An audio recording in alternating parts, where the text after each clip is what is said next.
right, joining us now is Charlotte Littlewood, Research Fellow at the Henry Jackson Society. Charlotte, thanks for speaking to us here at Times Now. First of all, what is your analysis of what happened in Leicester and Birmingham, since you said that you have gone around investigating what really happened in person?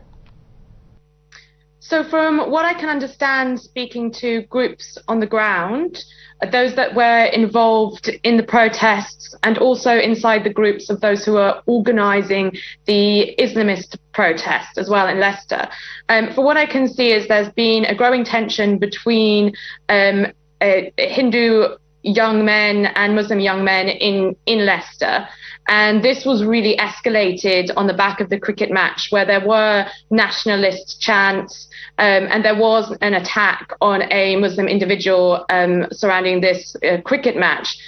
This then led to what is looking to be an assault on the Hindu community in Leicester that had little to do with, if anything, to do with what happened at the cricket match. So it all really comes down to, on the 4th of September, a Hindu festival being held. There were some young men at this festival. They were nervous about the presence of what they're describing as Islamist youths in a car with balaclavas circling the area.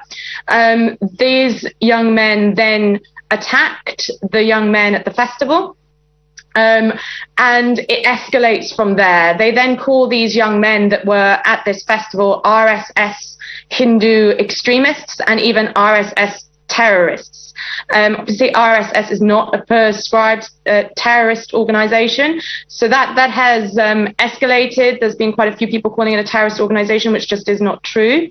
And the boys that were photographed as being members of RSS have been interviewed by the police. They've given their own police statements, and they do not know what RSS even is. So this kind of misinformation campaign began around the back of the cricket match, and then it escalated on the 4th of September after this attack on the Hindu festival. That then turned into attacks on homes, cars, anything that had symbols that were related to Hinduism were attacked. So let me ask you this, sorry to interrupt you.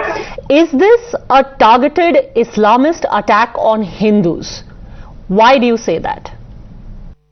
Leicester, that is what it looks to be, because I'm yet to find a shred of evidence that this was a Hindu nationalist extremist march through Leicester in which the Islamist community came out to defend themselves.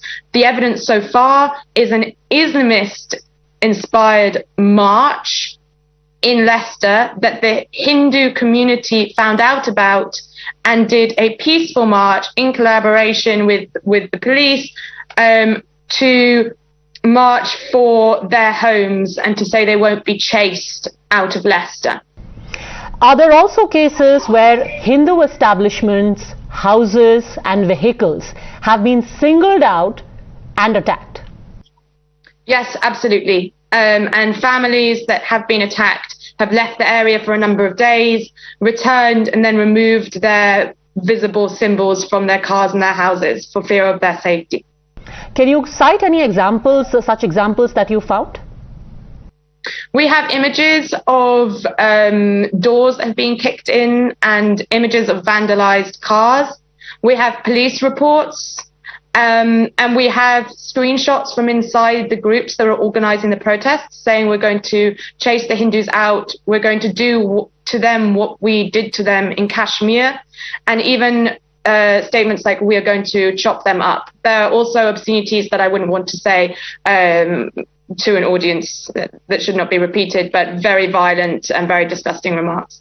So are you saying that on social media a frenzy was drummed up against the Hindu community and then there was an organized attack subsequently? Absolutely. Have you seen any cases, can you relate any examples that you have encountered of people who were attacked and only because they were Hindus and subsequently had to leave? Any such families that you have spoken to, what happened to them? The young men that were at the Hindu festival on the 4th of September that were then painted out as RSS terrorists on social media, and have since, some of them have gone to live with relatives outside of Leicester, and one of them has not returned to work because he's too scared, and there are reports that their family is not wanting to take their children to school. Of this group, we know that they are not a part of an RSS extremist group in the UK. In fact, yet to find evidence of there being an RSS extreme faction or group existing in the UK. So yes, for this particular instance, we can say this is a attack on a young group of Hindu males that have nothing to do with any kind of Hindu nationalist extremism or terrorism, if you will.